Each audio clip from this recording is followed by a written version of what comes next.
Aký je najkrajší výlet vlakom? No preca, ten so starými rodičmi. So Starkou, Starkým a Alexom. Sme si sadli do detského kupé. Počuli ste už o vlakovej patrole? Všade po vozni sú ukryté príbehy. Dokonca aj o Štrbskom plese, kde sme už boli.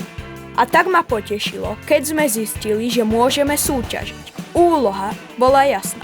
Nakresliť najkrajší výlet vlakom. V Poprade sme vystúpili a milá pani za okienkom v zákazníckom centre nám poradila, ako sa vybrať za cieľom nášho výletu. Pokračovali sme až do Starej Ľubovne. Rovno pod hrad. Je fakt obrovský. Ešte väčší, ako som si ho predstavoval. Starký hovoril, že tam kedysi ukrývali poľskú korunu. Starku zaujala svadba šlachty spred 100 rokov. A mne sa páčila väža s výhľadom. Na záver som potiahol figúrkou na obrovskej šachovnici. Nech si hrad pamätá, že sme tu boli.